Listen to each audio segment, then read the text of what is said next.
Olá a todos, meu nome é Henrique, eu estou no oitavo período do curso de História da Univale e sejam bem-vindos à nossa aula sobre ditaduras na América Latina. A aula de hoje será sobre a ditadura no Chile.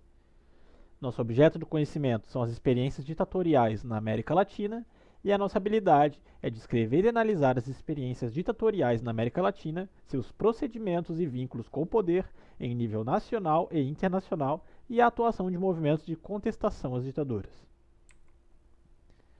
Antes de começarmos, vocês sabem exatamente o que é uma ditadura? Bom, vamos entender um pouquinho o que é uma ditadura. Uma ditadura é uma forma de governo e também um regime político, como sendo ela o contrário da democracia. Existem algumas características gerais que todas as ditaduras possuem, como o cerceamento dos direitos políticos individuais, a utilização da força do Estado, ou seja, do governo, contra a sua própria população, e o fortalecimento do poder executivo em detrimento dos outros poderes. Lembrando, o poder executivo, a gente sempre tem a ideia do presidente. Então aqui, o equivalente ao presidente do poder aumenta o seu poder ainda mais, tirando o poder dos deputados, dos senadores e assim por diante. E cada ditadura possui suas características específicas. Então, nem todas as ditaduras são iguais. Por isso que é comum nós ouvirmos às vezes a expressão tal ditadura foi mais branda. Mas entendendo as características gerais das ditaduras, a gente consegue reconhecer uma delas. Então vamos lá. Você já ouviu falar do atentado de 11 de setembro? Sim, aquele do ataque às Torres Gêmeas dos Estados Unidos, que é considerado o maior atentado terrorista da história. Esse atentado marcou a data 11 de setembro para sempre. E o mundo todo, sempre que é falado em 11 de setembro, lembra deste fato. Mas, no Chile, essa data lembra outra coisa. Em 11 de setembro de 1973, uma junta militar que contava com o apoio da CIA, a Central de Inteligência dos Estados Unidos, deu início ao período de ditadura militar no Chile, derrubando o governo do presidente eleito Salvador Allende. Aqui temos uma foto de Salvador Allende, recém-eleito, e uma foto do período ditatorial no Chile. E qual o contexto histórico por trás da ditadura? O mundo ele estava durante a Guerra Fria, ou seja, o mundo estava dividido entre dois grandes blocos econômicos que disputavam para decidir quem era o melhor e qual iria se sobrepor perante os outros.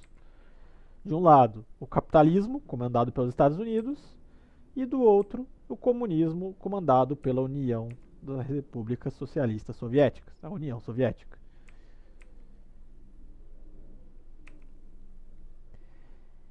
E quem foi Salvador Allende? Salvador Allende, ele era o presidente eleito no Chile. Ele foi o primeiro presidente socialista eleito na história, um presidente declaradamente socialista. Ele estudou medicina na Universidade do Chile e ele foi um dos fundadores do Partido Socialista Chileno. E ele foi eleito presidente do Chile em 1970. Sua proposta era conhecida como a Via Chilena para o Socialismo e era um projeto de reforma agrária e de nacionalização das indústrias, ou seja, tornar as indústrias no Chile indústrias chilenas, de fato, comandadas por chilenos e pertencentes ao governo.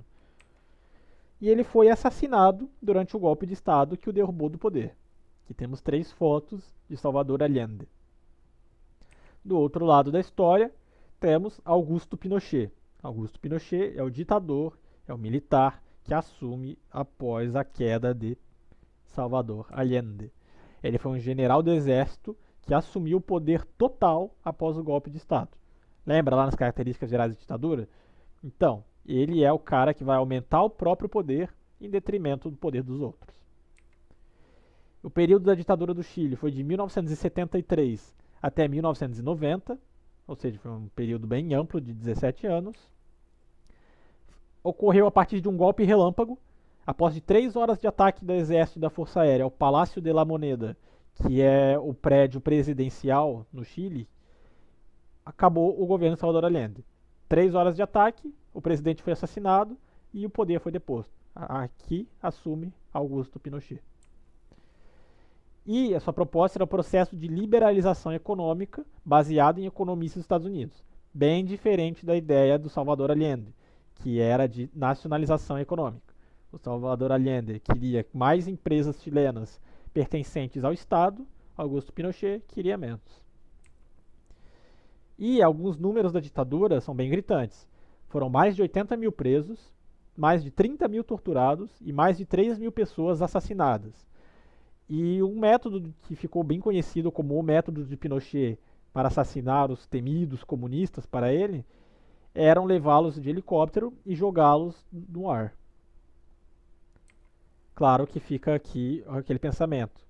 Mas será que todos eles eram comunistas ou eles só pensavam diferente? E mesmo que fossem comunistas, será que eles mereciam ser jogados de helicópteros?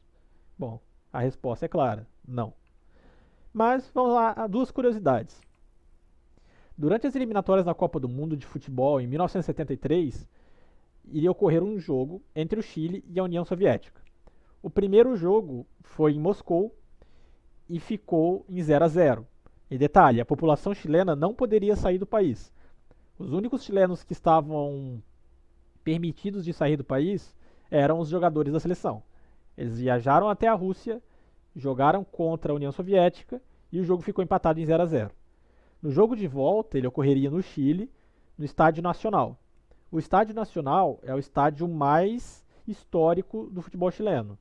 E lá funcionava uma grande prisão da ditadura. Então o governo chileno teve que se livrar o mais rápido possível de todos os prisioneiros que tinha no estádio, e mandando para outros lugares, alguns até desapareceram, ou seja, foram assassinados e os corpos foram escondidos. E depois de ter feito a limpa no estádio para receber o jogo, a seleção da União Soviética se recusava a vir enfrentar o Chile no Chile. Até porque, lembra lá do contexto da Guerra Fria? Aqui temos o reflexo da Guerra Fria. O Chile defendendo os ideais do capitalismo dos Estados Unidos com o governo de Augusto Pinochet, e a União Soviética defendendo os ideais do socialismo, que contava com o apoio do Salvador Allende, que era o presidente do país. Enfim, nesse jogo de volta ele não ocorreu, porque os russos se recusaram a vir jogar no Chile. Então, só que na época não existia aquela lei do WO, que existe hoje, que se um time não aparecer, ele automaticamente perde por 3-0. Então, na época, toda a seleção chilena estava armada para jogar, ocorreu o apito inicial, um jogador do Chile teve que ir lá fazer o gol, e esse gol classificou a seleção para a Copa do Mundo. Só que, como o governo já sabia que não ia ter esse jogo, que a seleção da União Soviética não jogaria, e já existiam cerca de 18 mil pessoas no estádio para assistir, eles já tinham agendado um jogo para logo em seguida. E esse jogo foi contra o time brasileiro do Santos. E o Santos entrou em campo e derrotou a seleção chilena por 5-0. Esse jogo ficou conhecido como a vitória do Santos sobre a ditadura de Pinochet. E uma curiosidade interessante, Pinochet morreu no dia 10 de dezembro de 2006, o dia que é considerado o Dia Internacional dos Direitos Humanos. Logo ele, que violou inúmeros e inúmeros direitos humanos. E ocorreu também o período de redemocratização do Chile, perto dos anos 90, já de 1990. Então ocorreram diversos movimentos sociais, movimentos de estudantes, de trabalhadores, movimentos feministas, tudo para restaurar a democracia no Chile.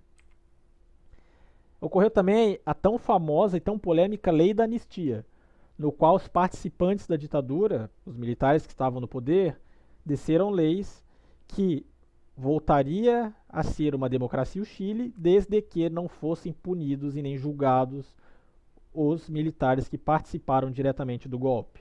Então essa foi uma forma de acobertar seus próprios crimes.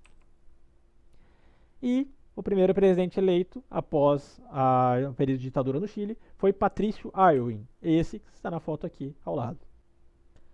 Para encerrar, vou deixar um vídeo para vocês do discurso final de Pinochet como presidente, ou melhor, ditador chileno. Após o vídeo, eu me despeço. Fiquem bem, até mais e até nossa próxima aula. Chilenas y chilenos, hemos llegado a un momento verdaderamente histórico para los destinos de la patria. En breves horas más, el gobierno que me honro en presidir hará entrega del poder político a las nuevas autoridades elegidas democráticamente por el pueblo chileno. Se inicia así un crucial periodo en el devenir de nuestra nación.